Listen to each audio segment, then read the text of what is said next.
Is he going to get started? Okay. In your area, put those together, and see. Hello. See. See.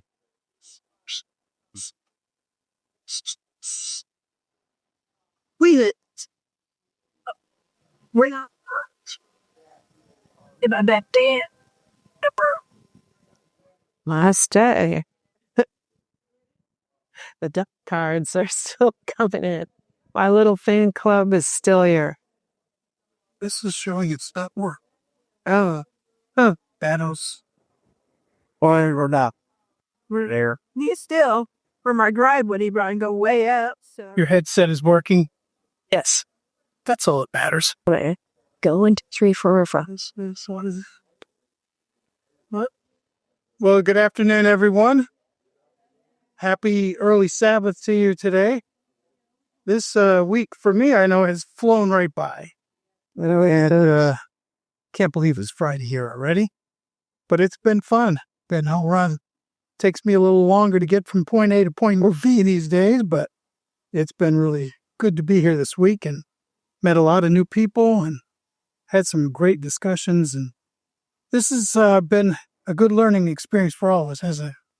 And it doesn't matter how much we think we know about teaching or what we've learned, but there's new twists and ways to do things, and we get tweak some of our ideas. And this week has been very enriching for me, I know. So, Sandra, thank you. It's been a privilege having you here this week.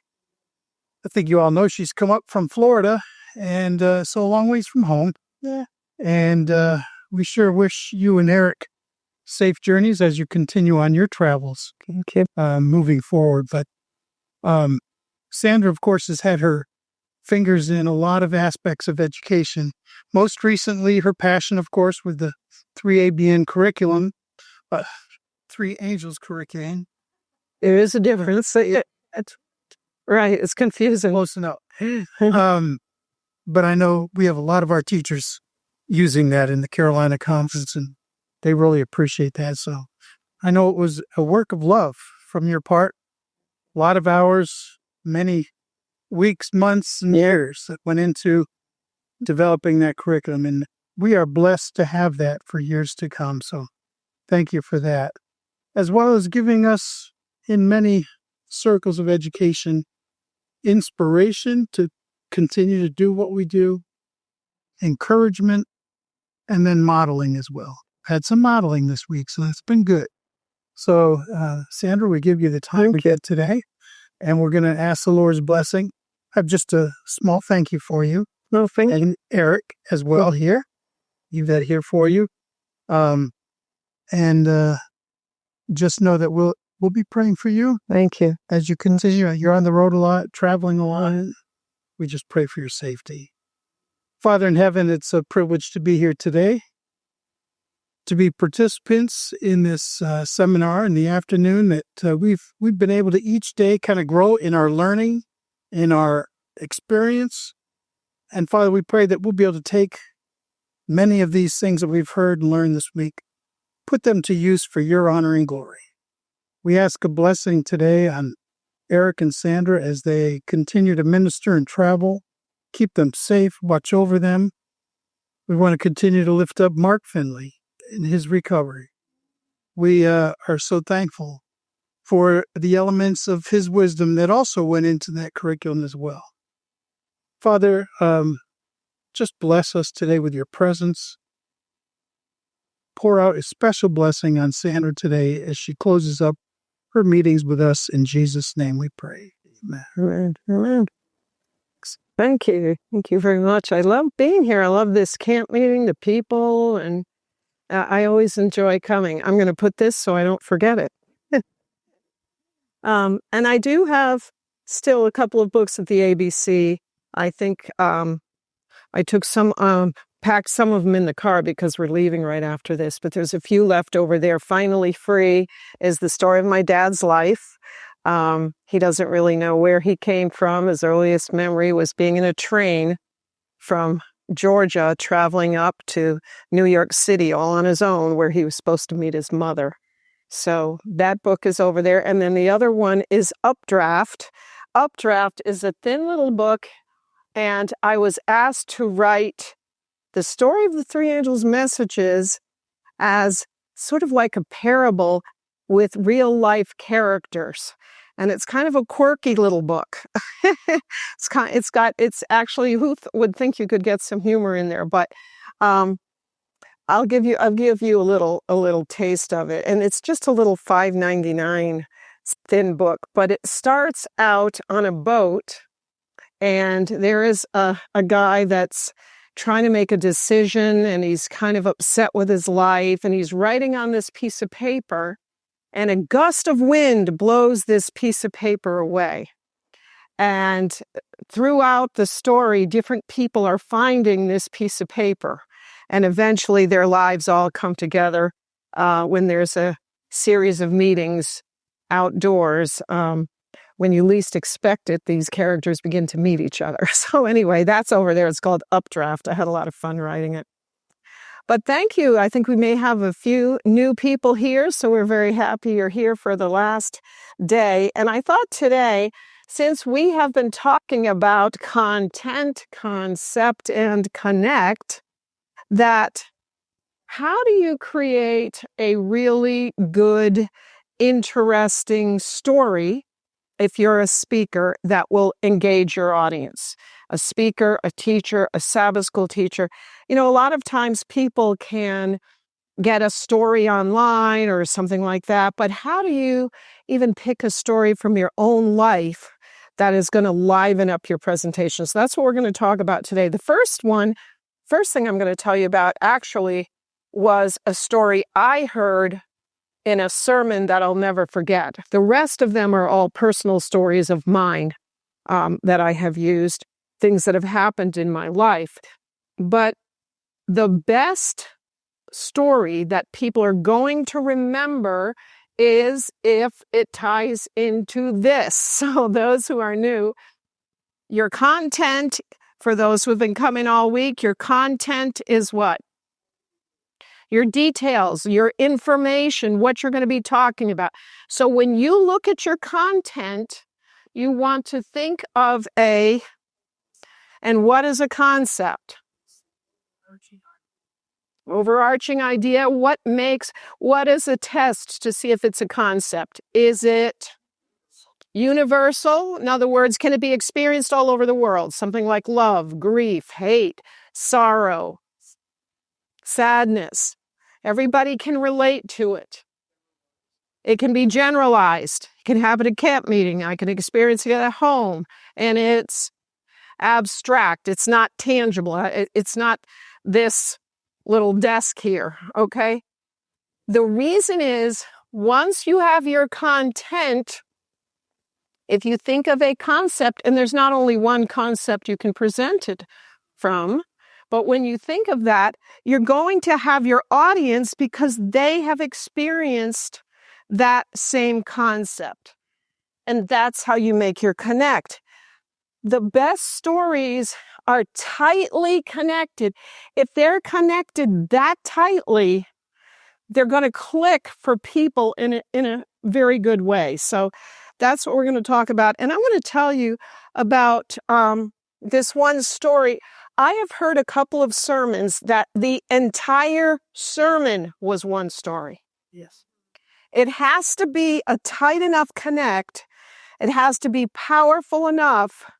But if it's done in the right way, it can work. And I want to tell you about a story that I felt made such an impression on me that I'll never forget it. So I just want to make sure okay, on your paper, on your handout on page 30, you'll see at the top, choosing your story. And for filling in the blanks there, you want it to be a conceptual match to your content. So you can fill that in, a conceptual match. And the metaphor in the story needs to be very tightly connected. If you get it right, it will be an unforgettable thing. So that's how you're filling that in. The metaphor in the story needs to be very tightly connected. And is there anyone that still needs a handout? Anybody didn't get a handout? Okay. All right. Now I'm going to tell you this story that I will never forget. And it may be that somebody here knows who originally gave this story, because I don't even remember, but I think it may have been at a Southern Union departmental meeting or something. But anyway, this speaker talked about a time when he was in another country. I don't even remember where this country was. But he said that the people there needed oil to cook their food. And he said that there was like a shortage of this oil, and that it was a very important thing. They had to have this oil, and that every day people would be in these long lines waiting to get their jugs filled. And every day the oil would run out at a certain point. Has anyone ever heard the person telling this? It was a unique story to him. And he said every day people would go home just disappointed because they were not getting their oil. And he said one day he was standing in the line, and there was a very strong-looking man there. It was another man that looked rather strong. And he could tell the oil was going to run out soon. And it ran out. It was just about to run out. And this one guy tried to get ahead of the other guy. And this fight broke out between these two very strong men. And he said nobody really knew what to do because it was dangerous. These were very strong men. They were fighting. And it just was not a good situation. And as the crowd, and the way this guy told it, I mean, it was like very embellished. I'm giving the short version of it. But as this fight got more and more dangerous and people were just holding their breath and not knowing what to do, this very old, frail man from the back of the line began making his way up there. And he got between the fighters. And they stopped and looked at him, and they couldn't keep fighting because this vulnerable, fragile old man would get hurt. And so the speaker just tied it together so nicely, because he said, Jesus in his vulnerability, coming as a baby, the only one that could save us, was the most fragile, vulnerable one. And it just made such an impact on all of us, the way, the fact that anyone else that had tried to break up that fight, if it was somebody strong, and it would just increase the fight. But and our faith is based on something that no other faith is based on. Because everything else, every other faith-based, their gods never would be vulnerable and fragile and give their lives. And here was, this weak and fragile person, and he was the only one that had the capability to stop the fight. And I'll never forget the story, just the way it tied in. So that's just an example of getting that tight connect. Stories, the reason stories are important is they pack emotion. Now, I think you're going to have a different order on your fill in the blank here, because I may have changed the order of some of the things. But I want to talk to you a little bit about emotion and the brain. Remember when I showed you the two halves of the brain? And deep in the brain is the amygdala. Yes, and that's where emotions come into play. And when you have an emotional impact, you remember something, because that's the deep part of the brain. Now, if you don't believe me, and this is going to go in a little different order, but if you don't believe me, I'm going to have you think back on your childhood memories in a minute. Emotion leads to retention. So if you are wanting to make an impact on people, if you tell them a story that has some kind of an emotional impact, and it really gets to them, either in a way that's a gut punch, it's something that's heart-wrenching, or we'll talk a little bit about humor. But if there's an emotional component, they will be more apt to remember it. So I want you to take a minute and think of any childhood memory. And I want you to tell the person beside you what comes to mind, or the person behind you, or someone near you.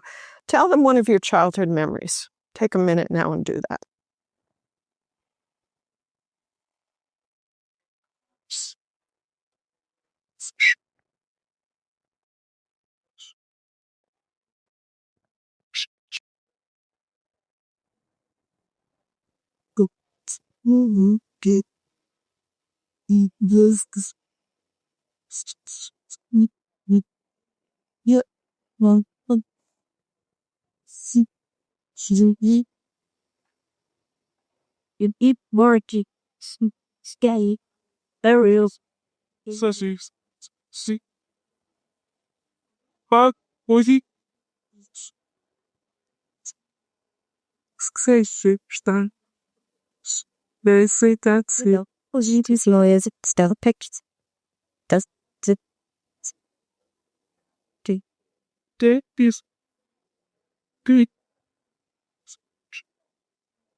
Oh, you didn't get to tell anybody a story. Can you think of something from your childhood? Yeah, I've been going to first grade, and I did the first grade, and the teacher said I was too young because I was the youngest. He said I have to repeat the first grade. Wow. And how did you feel at that time? I was young because my father said you have to do it. Then I had to do it. But I bet you weren't happy after all the hard work. There must have been some emotion at the time, like after all that hard work.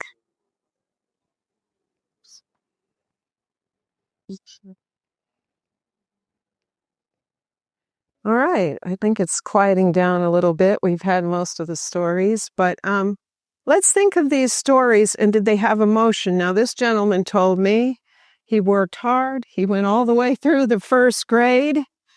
And at the end of the year, the teacher said, "I'm sorry, you have to repeat the first grade." So do you think there was an emotion connected to that? Right. You remember things with an emotion. Who else had a story, or they want to tell their partner's story, and let's see if there's an emotion connected to it. Anything you want to share? Oh, Yeah. okay. I can. Share it with the group so they can hear it. Oh. Just kind of face them a little bit. Is she supposed to share my story? Either way. Do you either? We shared with each other. Yeah. So is one of the stories pretty memorable that you think these people would like to hear?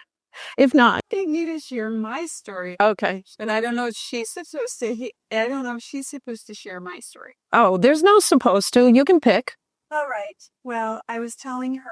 She wanted me to share what I just shared with her. I was just sharing with her that when I have childhood memories, the ones that make me the happiest and like the most warm and, Yes.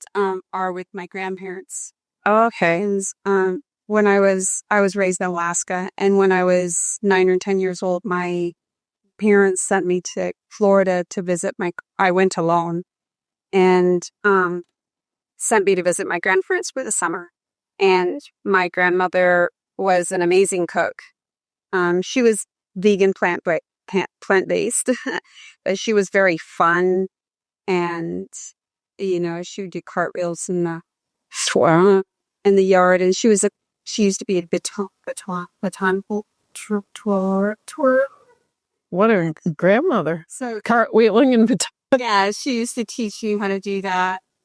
And anyways, we were one day in the kitchen in her Florida home. Was really nice. The kitchen went out to outdoors, and there was an avocado tree. But anyways, she was showing me how to make vegan cornbread skillet, cornbread in a skillet. And so we were having a lot of fun. And she was telling me about growing up in the Great Depression and when she was little, how her mother, I think, spanked her because she would eat flies off. She was very weird. She eat flies off the street door. Laughing and laughing and laughing. And I started laughing, giggling, as she fell on the floor laughing, and her skillet cornbread was cooking, and she fell on the floor and she was holding, she would have those gut laughs. And so, stop breathing kind of thing. And I was laughing with her. We were on the floor laughing. And this stream came out from underneath her skirt. And I was and she's like, oh, I peed. And then we just laughed even harder. And she geeked Jason oh no. Anyways, Something you'll never forget. Thank you for sharing that. That had a surprise ending. But yeah, really, there was a lot of emotion in that story. There was a lot of emotion. Maybe some of the emotion was embarrassment, but it didn't sound like anybody was embarrassed. They were just enjoying it. A lot of emotion. Yeah. And maybe some of your memories have to do not with happiness, but with sadness, with pain. Did anyone have a memory of getting hurt, falling, or anything like that? But Yes. yeah. I was 5 years old learning to ride my bike, and I was the youngest in my family, and we lived in a cul-de-sac, and all the neighbors were out, and they were like, look, Mom, no hands. And I thought, I can do that. Uh-oh. I ended up in the emergency room. Yeah, so that's another thing you don't forget, because there was a serious emotion there, pain. Yeah. Nobody said, well, I remember when I was in the second grade and we had pasta for dinner. Those aren't the kind of memories that stay with you. Right. But you might remember when you ate flies. But yeah, my dad went through the Great Depression. And he said they would get pieces of tar and roll it up for chewing gum. But you don't just remember lists of facts. So if you're trying to teach something and you have an emotion in there, someone's going to remember it. If they have a positive experience, if they're laughing together, if they're enjoying it, if they're having a good time, that's not just for the sake of let's make learning fun. It puts it into long-term memory. And conversely, if a child does not feel emotionally safe, that's going to block all the other learning, and what they're going to retain is how they felt shamed in a classroom. Adults could even feel shamed, but basically, we shame children in ways that we wouldn't think of shaming adults. And I always say, people sometimes treat children as if they think the same as adults, but feel differently, when it's quite the opposite. Children think very differently than adults, but they feel the same. And I actually made this whole little video about what if we treated adults like we treat children, It'd be like, okay, you're going to have to sit out in the hall now because I just saw you talking to your spouse. We wouldn't do that. But quite often we shame children. So again, you remember years later, did anyone have a memory that had anything to do with feeling shame or embarrassment when you were sharing today? Anybody? How many people had a happy memory when they were thinking of a childhood memory? How many people's was happy? All right. Anybody's emotion was pain. Okay, and yours was pain if that was the one you shared. Yours was a painful memory. Physical pain? Oh, yes. Okay. So my cousins were down from Virginia, and we were going from, we lived on a farm. The main house was back up. The cow barn and the mule barn and everything was down a long path, and Daddy had barbed wire fence put down the path that came from the barn up to the upper pasture. And it had electricity on it. Oh boy, it's double problem. And I was being a smarty, and I was showing off that I could ride my brother's bicycle that has the bar across. Yeah. And I was going around my cousin's. The bicycle slipped down the little hill, threw me over on them. I saw the barbed wire fence cut us off, so I pulled this leg over to me. So the barbed wire fence caught it a foot and hung. I got a couple of buzzes. Oh, wow. Yeah. I got about 3 or 4 stitches.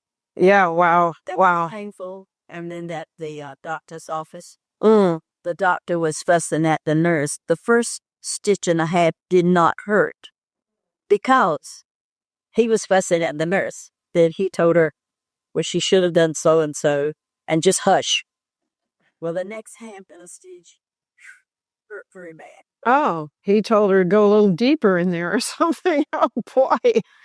Oh boy. Now, is there an emotion that we didn't name that has to do with your memory? Does any other emotions that were connected to your memory? Rejection. Yeah, that's an emotion, all right. Yeah.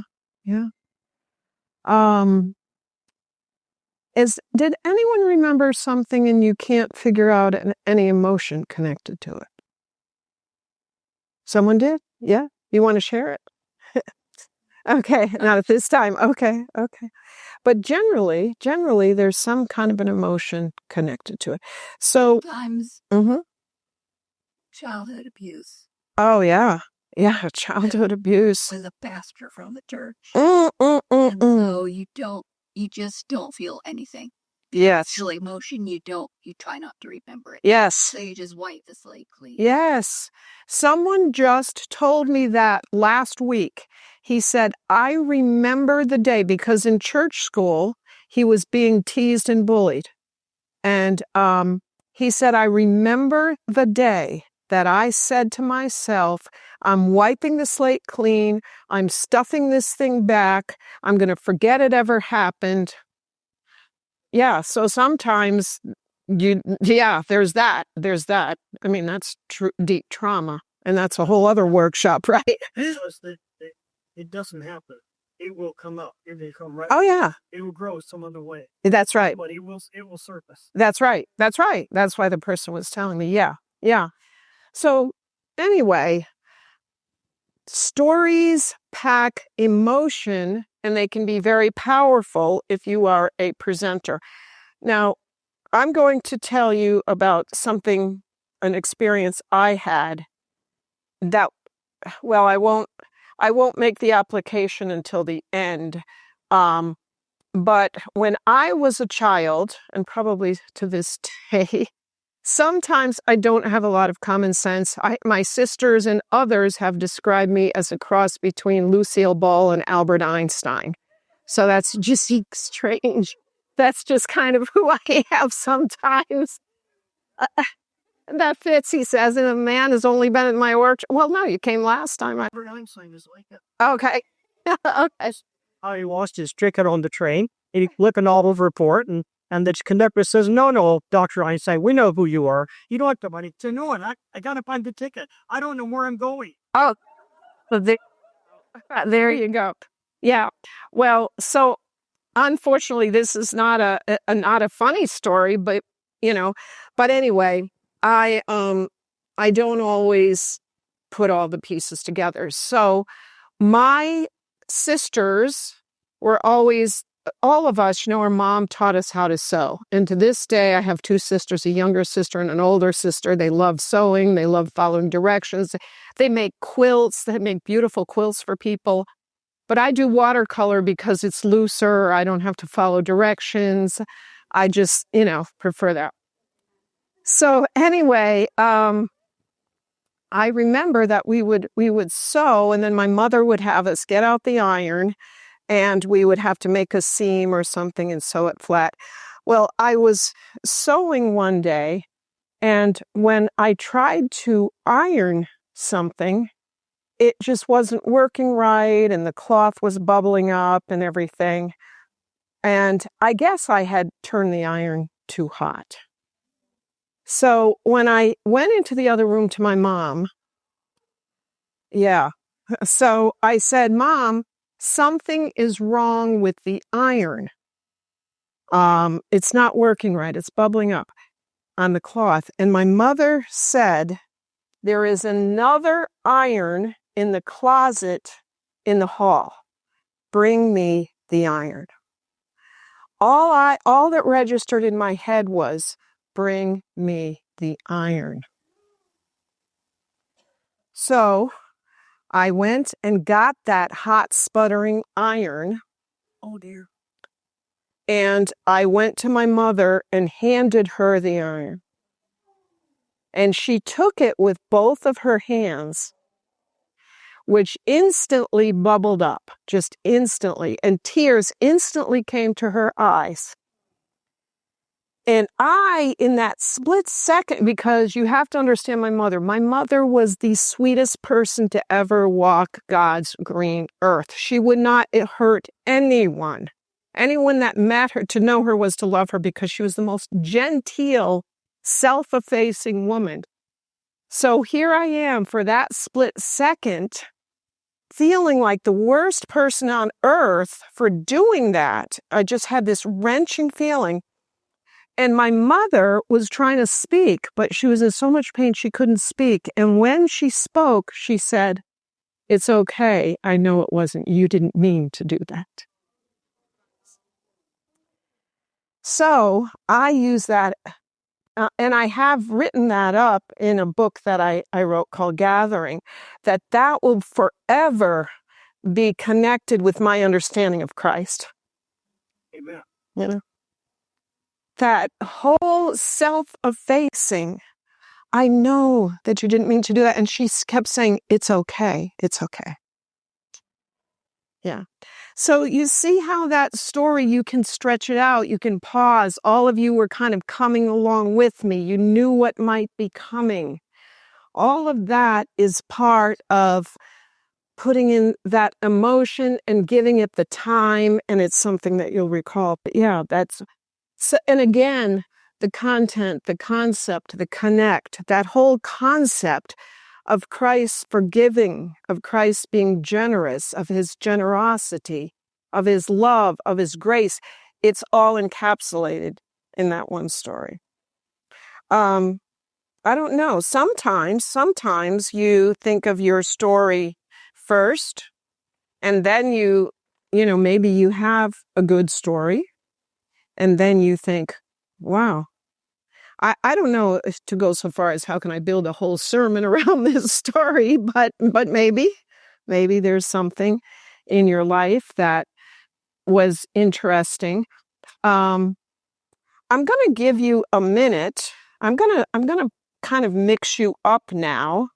And I want to give you a little time to think of maybe something that happened to you, and work in groups to come up with some concepts or applications that maybe could come from something like that. So think of a story. Think of something that happened in your life, and I'm going to number you off. You'll tell the story to the people in your group. And then I want you to think, what's a concept that might be able to come across from that story? What point might I be able to make from that? Is that too hard of a assignment for you? Yeah, so you're going to tell the story to the people in your group, and as a group, you're going to think of what application might you make? What concept fits with that? Is that an illustration of grace, of love, of pain, and what might I be able to do with that? Maybe if it's a story of rejection, is there someone in the Bible, or is there some point you might be able to make by that of what rejection feels like, or, whatever your concept is.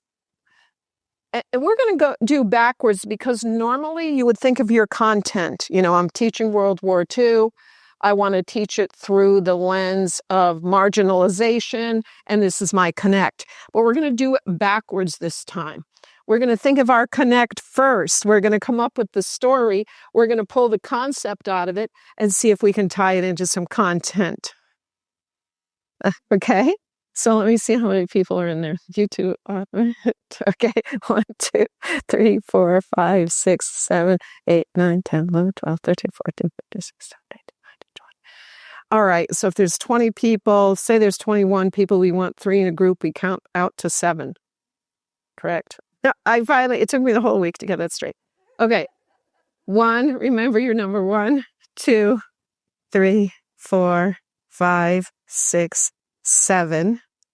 1, 2, 3. I got to you. 4. Okay. 5, 6, 7. 1, 2, 3, 4, 5, 6, 7. Okay. Does anybody? What was your number? And I was going this way. So okay. All right. So if you are a 1, join. What is your name? Sandy. Oh, there you go. Same name. Join Sandy if you're a 1. If you're a 2, Sasha. join Sasha. 3's, Barbara. 4, Robert. Where did I go? 5, Harry. 6. Max. Where did I go? 7. Okay, so just ask people what the number is. 5, 6s, 1s this way.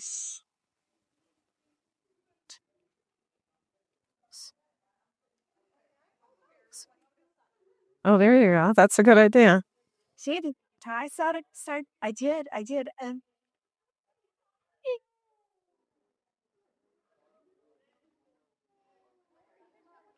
You're 3? And you can't find any 3s. Oh, you're 3? Oh, you're in a good group. You're in good hands. Are you 3?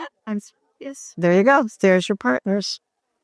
Okay. We're missing a 5 over here. I knitted Some breast ceases for Sandy's husband. They're called bidden knockers. I pretty did love that. That was Okay, so were any of you a 5? Because they're missing a 5 over here. somebody didn't pick over there. Somebody pick which of the men all ended up together. Does somebody want to join them? Here, come on, walk over there. Okay, good. Okay. Now,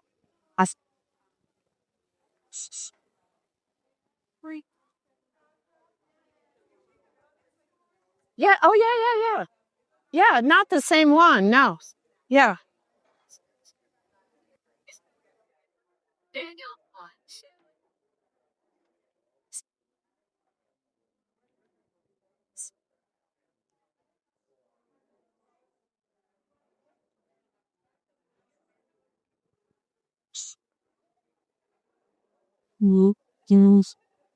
it was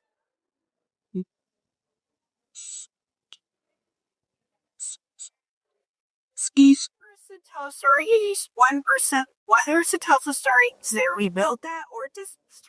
Depending how comfortable your group, like if you all can think of something, but some people may say, I don't have one, so we'll just go with yours. But do you all have something in your mind? I have one.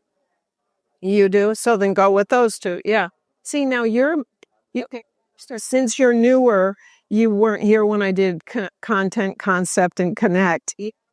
But you understand concept is something universal. Anybody could relate to. It's like Love or pain or sheep or. grace or Okay. yeah. She might be asleep. So when she tells the story, you two see if you can pull out the concept from the story. And then you can think of, is there content you could teach for that? We're going backwards because normally you look at your content first. But is there some other, how can you apply that concept to some kind of a lesson? Just try it, see what happens. Okay. See, there's I remember him going. Mana. So was right to there is I mean, it was the one that the steer cost on my sign.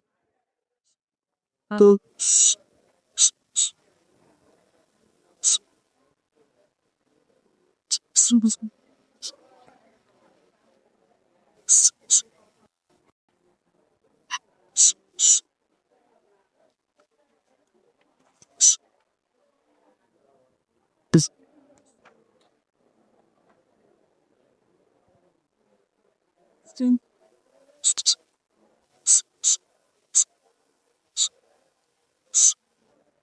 those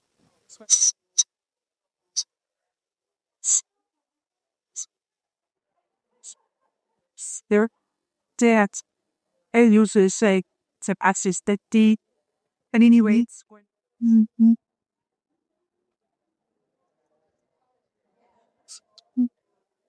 this and a lot of steer trust and I stupid. That's just over because you're horrified.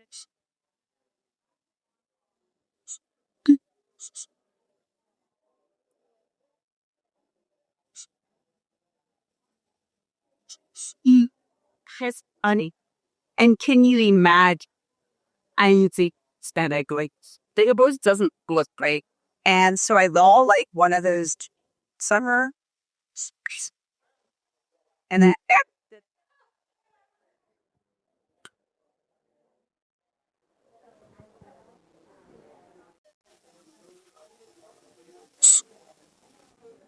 you know, I just always worries. Look,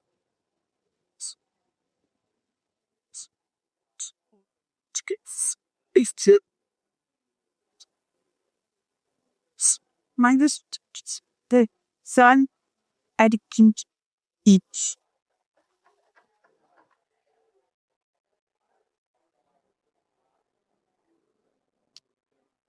She's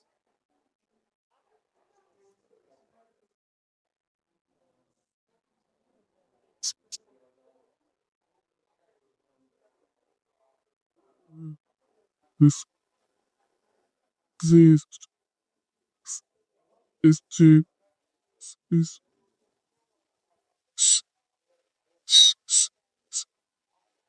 at least this service says and there's a steps.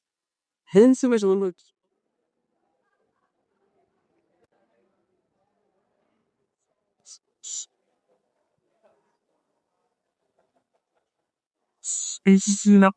So I just remember vividly and had a grand piano in the basement of my grandparents' house where my neighbor fell. And I remember downstairs. Finally, I was so excited. It was good. Yeah. Shanisanek and Diseo came see this. I mean, this very bitch. So I do about soup first. Oh, man. I was a student. I didn't want to tell regular bits. Since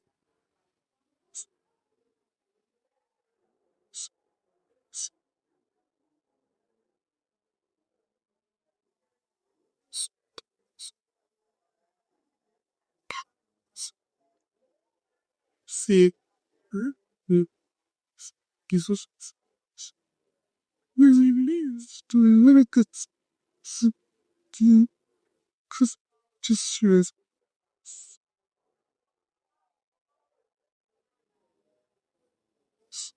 finish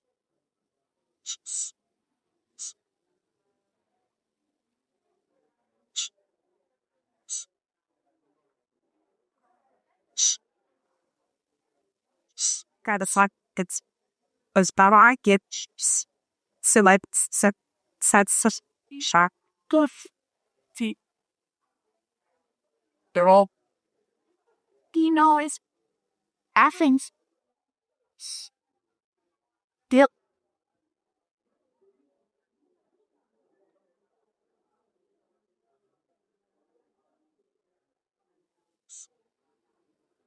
series 8. So anybody come up with a concept from her story? Is there a deeper thing here? She said, "Big." So this is not.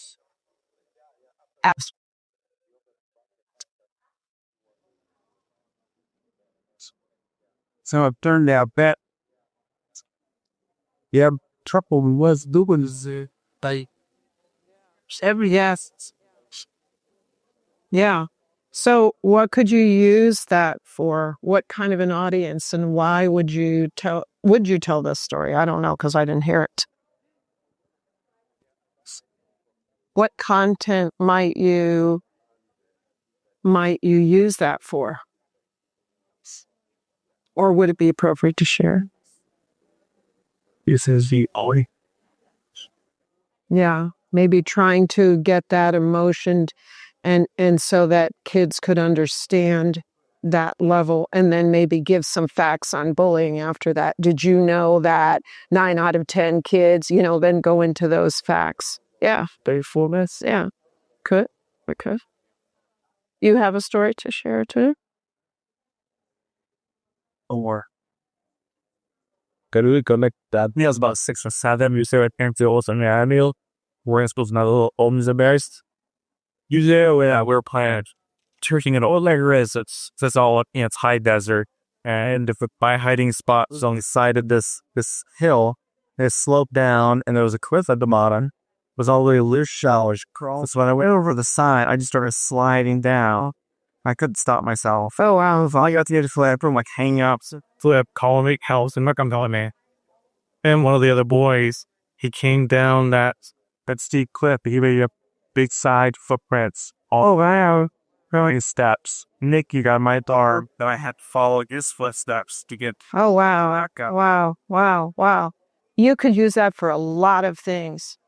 A lot of things because, yeah, and you would want to pull it out slowly, what you're experiencing at each thing.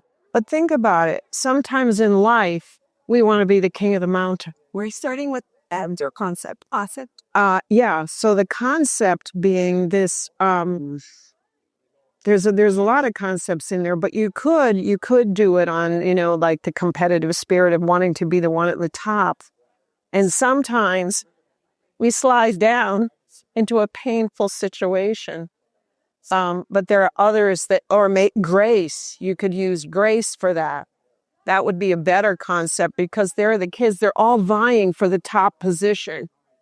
But when someone began to fall, one of those contenders changed roles and became a helper. Lady was too broad. I was the sister cloud salvation.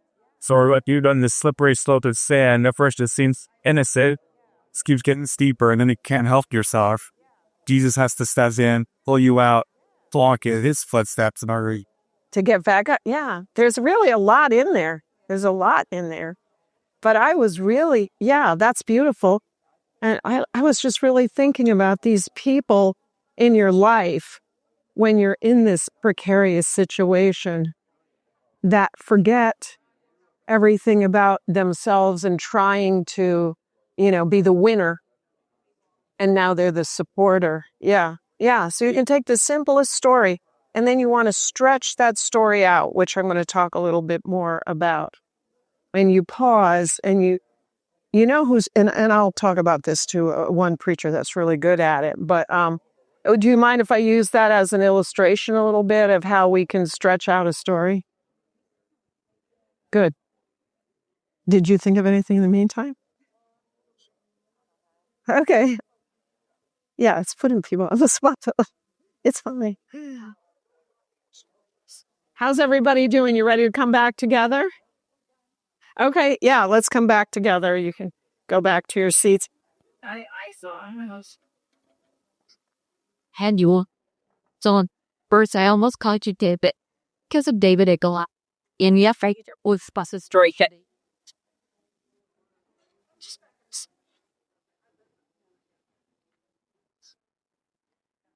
Have any of you ever heard Richard Halverson, not Richie Jr., but Richard Halverson Sr. preach? He's a master at this. He's a master at what I'm going to talk to you about next. He's not wrong. Right. It's Ron Halverson's brother, I believe. Okay, we heard Bob.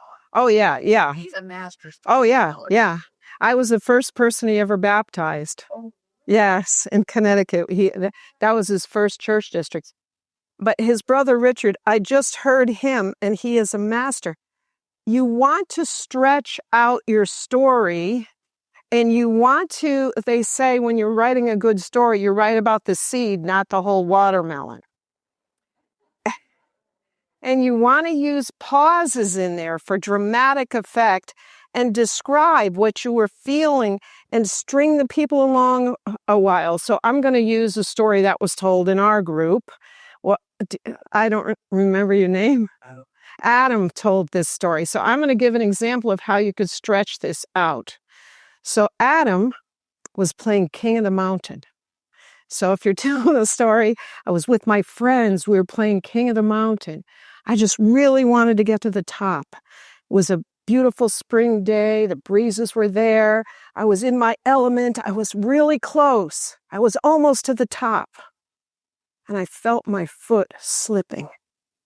And I was there for that moment thinking, what's going to happen to me? And at first I thought, I just want to get to the top. But I couldn't because I realized I was slipping.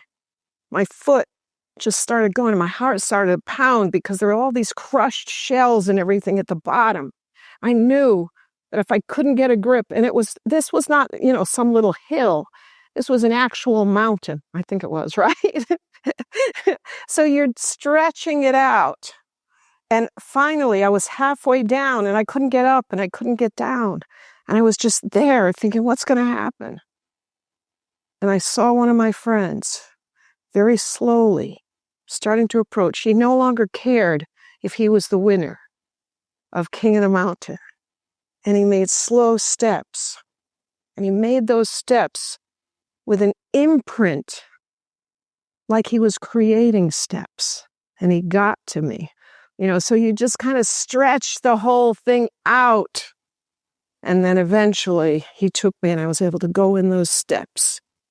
And I didn't get hurt or whatever. But you want to, have some dramatic pauses in there. And when you're writing, by the way, anytime you write, the first thing you need to think about, if you're writing a book or a story or something, is what's the major dramatic question? Because that's why every story has to have an uh-oh and an aha. And I believe that's because the whole great controversy playing out. Why do you watch TV? Why do you read a book? Because you're waiting for the resolution of the uh-oh. And we're all in a great cosmic big uh-oh, aren't we? And we're all waiting for the big aha. So when you write, you want to see where that uh-oh is and drag the uh-oh out to the aha. I'm going to give you two more of my personal stories that you'll see where I do that. But the other thing I want to talk about is the power of humor. Humor has a huge power. Releases endorphins. Again, I don't know if this is in the correct order on yours because I changed the way I wanted to say it, but you will get all 4 bullet points. But it releases endorphins. It leads to a group connection. When everyone laughs together, you feel bonded as a group. It carries emotion, so things are going to go into your long-term memory. And it motivates retention because you're trying to remember the story to share it with others. So I will give you a little bit of a humorous story here.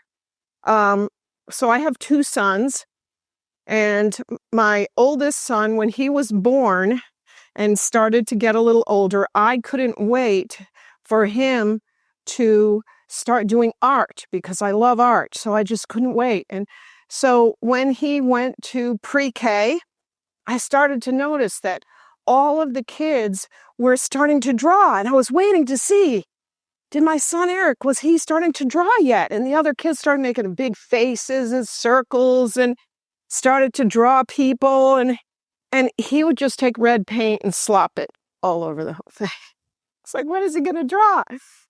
And then when they were finally, making people, finally he started to make like sort of a lollipop kind of person that was just a circle and a line coming down. Well, then at camp meeting, he went to the kids division at Southern New England camp meeting, and all the kids came out and they had these really cute things that they made, and I couldn't wait to see what Eric had. Well, he had kind of used the glue as a medium over the whole thing, and then he dropped it on the way to the tent. And so it just had pine needles stuck all over it. So it's like, when is he going to learn to draw? Well, then 3.5 years later, his little brother Jeff comes along. Well, as Jeff begins to get a little older, I begin to realize that this kid can draw. I mean, this kid is an artiste. And I thought, oh no, what's going to happen when big brother, 3.5 years older, realizes that his little brother can really draw? And when the other kids were finally making these big round circles with eyes, nose, and a mouth, he was making a whole person with fingers and fingernails. And I'm like, oh boy, I don't know what to do. I got to prepare my older son. The day is going to come. I'm going to have to be ready to catch him. He's going to realize that his little brother is 3.5 years younger and he's drawing better than him. And I was praying about it. Lord, help me be there for him the day that he crashes and sees it. And so the fateful day came. I walked by their bedroom and there they were. And Eric was holding open a book of a dinosaur. And Jeff had the paper and he was drawing every last detail of the dinosaur, clavicle, everything, whatever the parts of the dinosaur. I said, here it comes. And I saw the look on my older son's face. And he said, Mom. I was ready to catch him. And he said, I'm only a kid, but look what I'm getting him to do. That is a true story. So now you see how I dragged it out, every last thing, slowly, and all of the details. I use that when I do workshops on ADHD or children with disabilities. And the key to all that is find their niche and build them up. And it turns out that my son Eric could teach people to do things that he didn't even know how to do himself. I remember he taught his little cousin, how to rollerblade. He didn't know how to rollerblade, but he was just right beside her. Okay, one foot in front of the other, and she figured it out. So the concept that I pulled out of that was identity. Identity, how can you help your child have a strong sense of who they are so that they're not trying to be somebody they are not. So that's humor. And then I'm going to tell you one more, and we may wrap up a little earlier today, since we are getting ready to head up to Connecticut after this. But I want to talk to you about the power of surprise. Now, was that a surprise ending to you? Did anyone expect that? Right? So again, the power of surprise. That is suspense builds interest. You don't want to rush to your punchline. Right. Work your audience a little bit. Build up that suspense. And that was the one that I was remembering that Richard Halverson told, was like when he was his dad, and those of you who knew Ron Halverson right out of New York City, was a very unconventional kind of a teacher and a dean and everything. And he would let the boys kind of break out into fights, and then it all worked out somehow in the classroom or something. And how Richard Halverson told this story about how he thought he was going to take on this other boy. And he built every last tiny detail. He had us all hanging on every word and just laughing till we cried, and then clinched his point. So the power of surprise, you want to pull it out. All right, the stretched climactic moment, when you're right about to the point of your punchline of what you're going to be telling. Stretch it out. Stretch it out. Let me make sure I'm giving you all that you need on here. All right. The power of anticipation.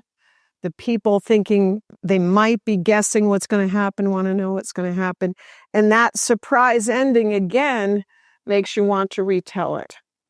So I'm going to tell you another story here. And this was a time when my younger son, as my husband says, he would have rather heard the story of the prodigal son than have to experience it. But our younger son went through a very, very difficult time of his life. And at that time, we said, you cannot engage in those behaviors and live here. And he chose to leave. He was a teenager, just about turning 18. And he walked off into the night. And it was bad. You know, we would just be there at the window, and Eric says he knows why that father, was always looking out that window. It was a very painful time. And so I was desperate, and even his friends, they were looking to see if they could find him. And I figured I need a way to communicate with my son. I don't know where he is. I don't know what he's doing. He didn't have a phone. In fact, at that time, there weren't a lot of cell phones around. And it was before Facebook came out. Does anybody remember MySpace? MySpace was one of the first ones that came out, and I found out he was on there, and I said, I'm going to find a way to communicate with him. And I ran my idea by a few friends. They said, Sandy, if you do this, because I said, should I do it? They said, if you do it, he can never know it was you. What I did was I created a persona, and I called myself the Wild Scientist from Palo Alto, California. I don't even know if that's how you pronounce it. I've never been to Palo Alto. See, I told you I didn't know how to pronounce it. I don't know why I picked that. But oh, it's where the big observatory is. Okay, well, that would make sense. That's where the Wild Scientist was from. Maybe I had a little more figured out than I remember. But anyway, I scanned in a picture of Albert Einstein with wild hair, and I called myself the Wild Scientist. And my son was very, very, he's a very deep person, very artistic. And yes, the one that was drawing from the time he was little, and very, very deep. And he would post this very dark poetry. But it was very rich, deep. I couldn't even write like that. I mean, that's how good it was, but it was painful to read it. So the Wild Scientist would respond to these things online, and I would say, wow, kid, that is really good. Did you write that, kid? But that's deep. And he would start writing back to me. And I was like, if he ever knows, it's just his mother. But I just felt like I needed a connection. And so this went on.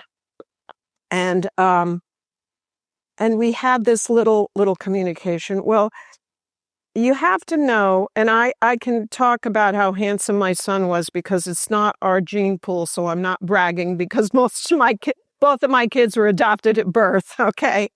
But my son, this particular son, was so handsome that I could not even carry his picture with me because people used to laugh at me for, why is an old lady like you carrying around a picture of the Backstreet Boys? You know, he was just a nice-looking young man, and he was very particular. From the time he was 4, if I took him to get a haircut, no, the other side's too long. No, you got to, so very particular. Yes. So during this time, he let it all go. He just wore sandals. His feet were dirty. His hair was long. He was unkempt. And so we were driving one day and we saw him. And I said it was like his Nebuchadnezzar years when he was, out there. And so anyway, we picked him up and he was fidgety. And we said, "Are you hungry?" We brought him to a restaurant and we said, and he could barely eat. He was just too fidgety. And we said, I said to him, "Well, how are you doing?" He said, "Well, okay," he said. And then he brightened up a little bit and he said, "But there's one thing." And I said, "What's that?" He said, "There's one guy that really understands me." And I was like, oh my goodness. He said, "The guy's a scientist." I said, "Really?" And he said, "Yeah, Mama." He said, "The guy's a scientist." He said, "I always thought about going into art, but I'm kind of getting interested in science now. The guy's really cool." Okay. So I was a little scared now. Like, if he ever finds out it was me, my friend saying, "If you're going to do this, you better make sure because he's going to feel betrayed." So I didn't say anything. The days went by, the weeks went by, the months went by. And he stopped by the house one time. There was a knock on the door and the computer was open to the screen of the wild scientist. And he went over, he came in and he took one look at that screen and he said, "Mom?" I said, "Yes." He said, "That was you?" I said, "Yeah, that was me." He said, "Oh, you would do that." Right? Right? So, someday, "Jesus, that was you? That was you? Oh, you would do that." I'll leave you with that. Yeah. So, yeah. But, we have these things happen in our lives. They're glimpses. So, yeah. So, I think that's probably an effective close to the week. Someday we'll be very, very surprised at how he showed up. Oh, he showed up. All right. Well, that was quite an ending to the week. Got myself all worked out. Now, let's see. Right when I'm checking to see, yeah, wow, 5 minutes to spare. Any questions, thoughts, anything on the week that I can help you with at this point? Well, for me, I missed the first few days. Yeah, I can. Really liked. All right, I can. Yeah, they are recording, and what I can do is I'll put the slides up for people after the prayer. If you missed something and you want to real quickly go through these. Sandra, you have contact. Yes, I have my business card that I can give people that want it. Yes. I do. Who would like contact information? Okay. What is? Yeah, okay, you can give it to her. Okay. All right, here you go. You. Yep. Anybody else want it? Okay. There you go. Anybody else? Yep. All right. Thank you. Okay. Yep. Here you go. I gave you one of these. Yes. The other day. You're good. Okay. Here you go. Yep. All right. Thank you so much. Oh, thank you. Thank you. The first. I did. That's so that you see. That's what it takes. The power. Okay. If you want to real quickly, you can change this while I'm packing up or something. You can look at those slides if you want. Okay, well, yes, I will. All right, let's bow our heads. Father in heaven, thank you so much for each person here. Thank you for the blessing of camp meeting. And I just pray that the blessing will continue, that you will shower your grace upon each person here. Lord, only you know the challenges in their lives, their families, their children, their parents, their friends, their pastors. You know all about each person here. And I just pray that whatever it is in their lives that is a challenge, that you will give them grace and strength and courage to go on in you. In Jesus' name, amen. Thank you, everyone. Sí. Cos.